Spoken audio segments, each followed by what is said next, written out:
Oh my goodness. So here we are, Whiskey Wednesday with Ian Wright, board member to Scotweek, Global Scot, president of the American Foundation for the University of Highlands and Islands, and on the board for the Royal Scottish National Orchestra. Ian, thank you for coming on for Whiskey Wednesday today. Yeah, and that's the board of the American Foundation for the RSNO, just in case anyone's fainted back in Scotland. I have to get this right. I'm so sorry. No problem. Thank you for being on today. And I just want to remind everyone to like and subscribe to our YouTube channel. Please share this with all your friends. We do Whiskey Wednesdays. It's great fun. And we're starting to do Fridays with Scotweek.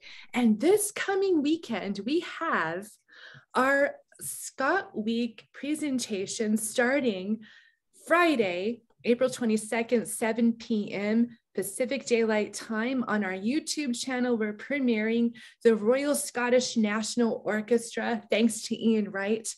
Beethoven Symphony No. 5, not to be missed. This is going to be great fun. You're going to want to turn this on at 7 p.m. or just before, and make sure that you have it. If you're having supper at the time, just have it on in the background, have it on the side. It's a beautiful performance, stunning performance you don't want to miss. And then Saturday, April 23rd, starting at 9 a.m., we have Scotweek's ScotCon, or business conference, all about business and innovation and sustainability. And then Sunday, April 24th, also starting at 9 a.m., we have Scotweek's ScotCon, or business conference, history, heritage, culture, and the Scottish arts. So plan to tune in. It's going to be a weekend of a lot of fun content.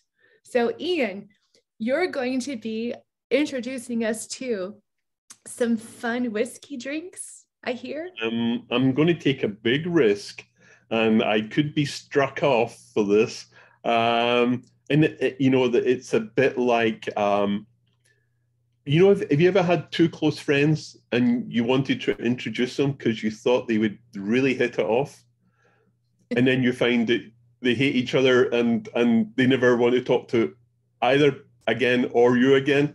Or sometimes it's the most wonderful thing in the world and they're forever grateful. So I'm going to take two things which I really enjoy. And I think there's a link. I'm going to explain the link. But this is dangerous territory for someone like myself, who's a dyed-in-the-wool Scotch malt whisky lover, ex-member of the Scotch Malt Whisky Society in Leith in Edinburgh. But so here's my ideas. I love Scotland. I also love Mexico. Spent a great time there in Oaxaca, looking at mezcal, going to lots of places where mezcal is made and really getting to understand what it is. And it struck me. Here's the link. There's two big links. First link is Scotch malt whisky takes a long time to come to fruition. There's a large capital investment.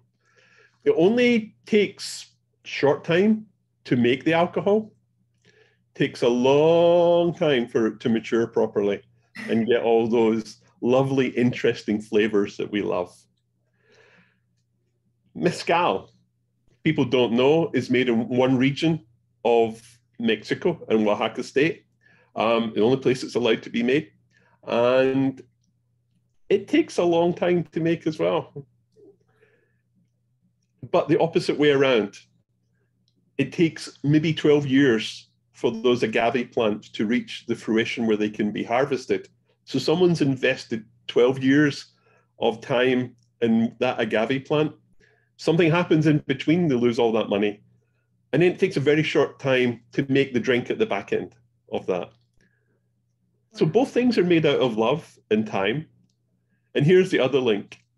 For a lot of Scotch whisky, it's smoke. And obviously the ISLAY whiskies are famous for their peated whiskies, because a lot of that process is done over heat generated from peat. And mezcals involved a lot of smoke. The agave plants have to be processed in such a way that the carbohydrates in those plants, or if you're getting techie, is broken down into sugars that the microorganisms and the yeast can work on to turn into an alcohol. And then it's distilled into what we call Mezcal, but that smokiness is still there. So it occurred to me, what happened if I had these two good friends and I introduced them? Would there be sparks or fireworks? And so I take this bottle, and it's back to front, I apologize, of Ardbeg, very well known Islay malt with a good degree of smokiness to it. And I say, cousin Ardbeg, meet Senorita Mezcal from Oaxaca, which has some smokiness to it. And this is the sacrilegious part. Who would mix these drinks together? And this is what I enjoyed as the wonderful sparky fireworks. Well, when you smell it, there's an even more intricate smell of different smokes. The smell is wonderful. And when you taste it,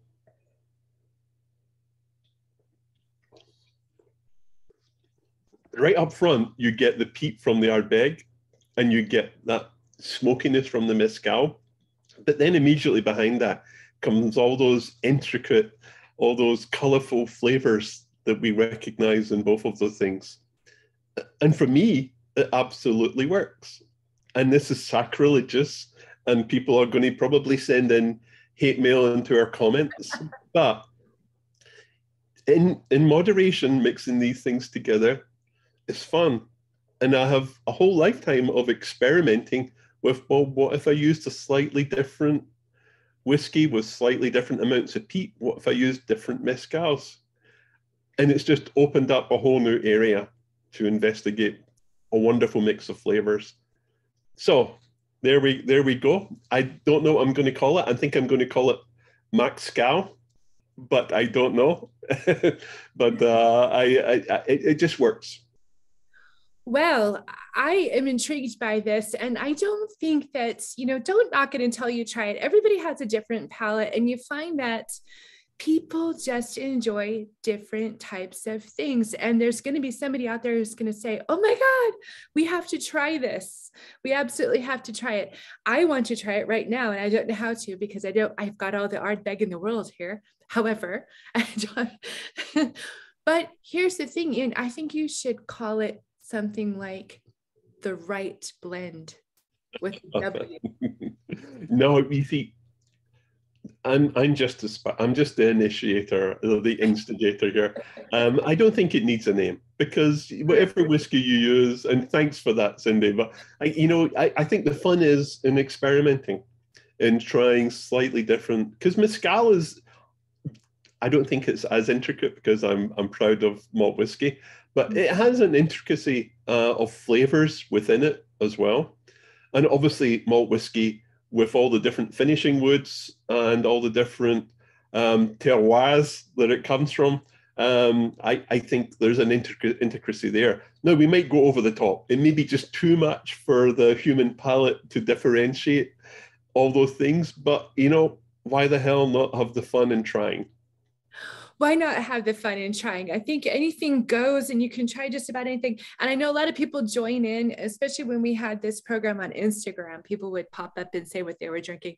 And we said, yes, it's Whiskey Wednesday, but by all means, bring whatever beverage you enjoy most. Sometimes it's just a glass of water for some of our viewers. Sometimes it's a glass of wine. And other times it might be a soda, might not have any alcohol in it at all. So it's whatever goes, although we do call it Whiskey Wednesday, and we do want to make a point of showcasing whiskey. I'm intrigued by this blend. I think the point of this is drinking for drinking's sake is the slippery slope to doing. I think if there's a point to it, if you're trying to work out where the flavors come from, what the history of it is, how do they go together in moderation, then it's a worthwhile occupation and a suitable endeavor for everyone. But drinking for drinking's sake is not the way to go. Drink for flavor and for enjoyment, and in social settings or with food. We just had Gary McLean on, and so we were talking about pairing whiskey with haggis. And so, yeah, I mean, maybe we should Oh, start. there's an idea. Yeah. Pairing mezcal with malt whiskey for haggis burritos.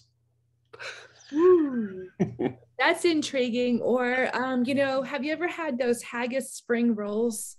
Yes. Yeah. I think we were at a restaurant and had them together. Haggis tamales. I don't know if that worked, but this is what makes life so interesting. We can invent stuff. Sliders, haggis sliders are the best hamburger you'll ever have. Half haggis, half hamburger, mix it together. Don't tell your guests that it's a haggis slider until after they've had it. And after they come and tell you that's the best slider they ever had. Yeah, and there is history of combining, if we want to talk about music, music from Mexico with music from Ireland and Scotland. And, we have a soundtrack, we have the meal, we have the drink. It sounds like a party to me. Oh, yo, all the time. And there's actually a pipe tune I play called the March de San Patricio. Mm-hmm. And it's a great tune. No, which tune that is. And we play it every St. Patrick's Day. And the story behind that is the settlers in America, the colonists, actually got the Irish, some Irish guys to come down and fight the war in Mexico. The Irish soldiers jumped ship. They recognized that maybe this American-Mexican war was not all they were told back home on the East Coast, and decided that maybe they wanted to put their lot in with the Mexicans and formed this regiment within the Mexican army, and a well-loved regiment at that. So St. Patrick's Regiment in the Mexican army was appreciated, the brigade. Yes, and I think they also recognized it. I think that they were all Catholics together, so they maybe perhaps had more in common. Mm-hmm. But I do think that they all met terrible ends for having switched sides, which is a shame. Yes, they did. It wasn't what we call the happy ending that we hoped for.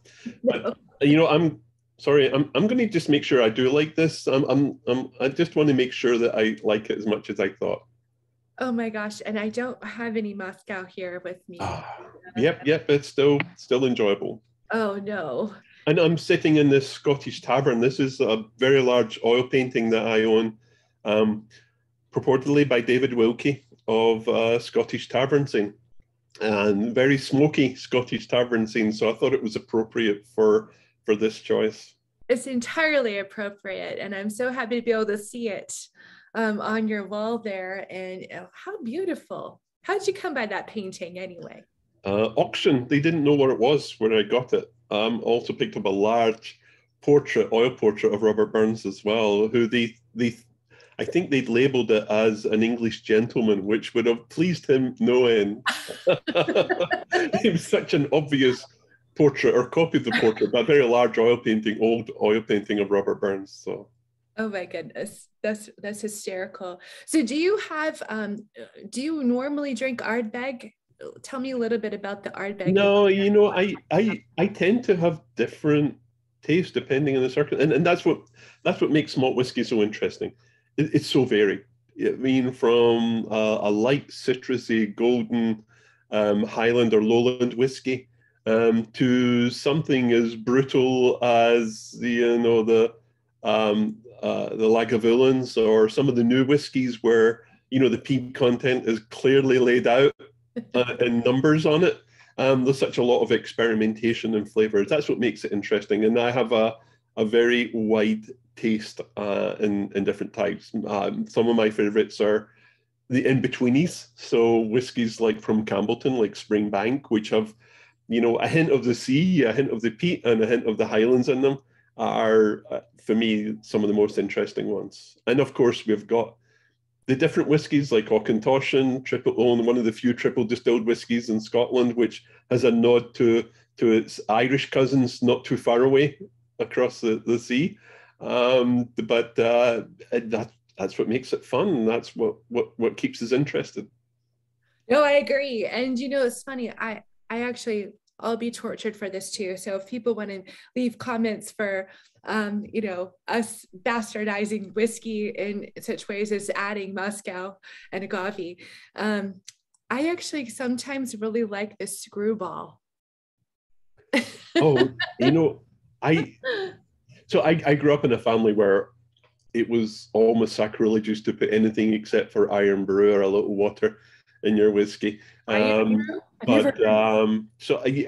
do think sometimes that hides the flavor, but I love a good cocktail as much as anyone when it's well made. And there has to be thought put into it. There has to be thought around an intent and what kind of flavor are you trying to create. Just throwing stuff together doesn't work. And that's what I tried to do with this. I did think through the process of why I thought from a philosophical point of view this should work, but also, from a flavor point of view, I wasn't sure until I tried it, but I thought maybe there's a chance for this couple to be happily married and live together forever, or maybe it's a one night date and that's it. Well, it's incredible to hear your story about how they have to age the plant 12 years before. Well, they have to grow them. I mean, the actual making of the mezcal is relatively quick, but it's a lot of capital and emotional investment in those agave plants before you can do anything with them. That's incredible. And given that Scotch, I think it's 3 years in one day, a minimum maturation in a cask. Yeah, but 2 drinks that. Absolutely nobody. I actually prefer like maybe this one 17 years later. I'm really enjoying this one right now. I love the Talisker as well. I mean, Talisker's great and a great distillery to visit. And when you go, I know you're going to Skye this year. Try and make your way to the distillery. It's fun. Oh, I wouldn't miss it for the world. It's as close to the sea as you can get, just about. I know. I can't wait. Ian, anything else you want to talk about with this whiskey? Or no, just be responsible. Yes. Don't drink and drive. Absolutely do not. Be responsible. Drink with intent, but don't do it for the sake of doing it by itself. Words of advice. We should always mention those things on Whiskey Wednesday. I will not forget to do it in the future. And thank you so much for introducing us to, I want to call it the Wright blend. I know you don't. I like Mezcal as well. But Mezcal, that works. Goodbye from me and my good friends here. Oh my goodness. Enjoy yourself. Thank you for tuning in. Again, don't forget to like and subscribe to our YouTube channel so you can see all this year whenever we produce amazing content. You'll be notified immediately if you click that I with us on a journey. Absolutely. And I am not sponsored by any of the products I mentioned, but if you think we've earned it, please subscribe and press the like button. That makes a difference. We will make it fun. And let us know what you'd like to hear more about in the comments below. If there's a whiskey you particularly enjoy that you'd like us to focus on, we would love to do so. Thanks for tuning in. Bye, everyone. Bye-bye.